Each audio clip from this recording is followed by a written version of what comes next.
ఉంటాయి. అందుకే గోవుకొక్కదానికి పూజ చేస్తే చాలు. సంతాడ్యానతుపాదేన గవాం మధ్యేన చ వ్రజేత్ మంగళాయతనం దేవ్య తస్మాత్ పూజ్యా సదైవహి.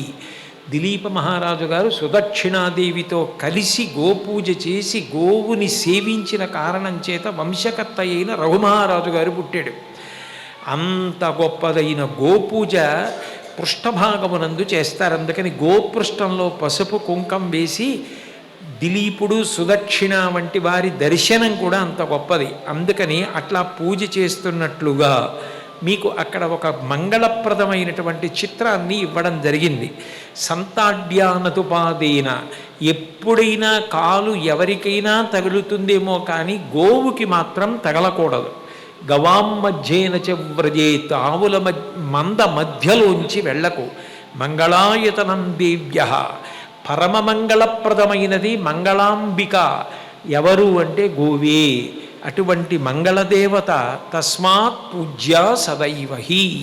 నీకు ఏ విభూతి ఉందో అందులో నువ్వు వృద్ధిలోకి వచ్చేటట్టు చేసేదెవరో ఆమెయే మంగళదేవత. మమ మంగళదేవతాయా అంటారు శంకరాచార్యులు వారు కనకధారలో.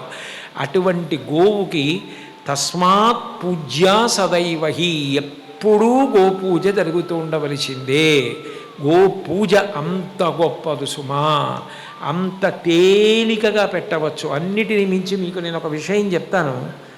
గౌరవారగ్నిహోత్రం, మీరు అగ్నిహోత్రం దగ్గర హోమం చేసినప్పుడు స్వాహ అంటూ వేసినది దేవతలకు ఎలా పెడుతుందో మంత్రంలో కానీ వెయ్యడంలో కానీ అంత శ్రద్ధగా చేయాలి.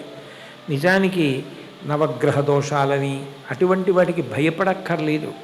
చక్కగా ఏ గ్రహానికి ఏది పెట్టాలో అది కానీ, లేదా అలవాటుగా నెలకొక్క మాటు కానీ నవధాన్యాలు నీళ్ళల్లో నానపెట్టి తీసుకెళ్ళి ఆవుకి పెట్టేస్తే చాలు.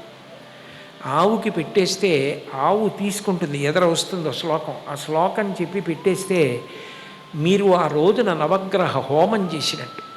మీరు కామాక్షికి పట్టిక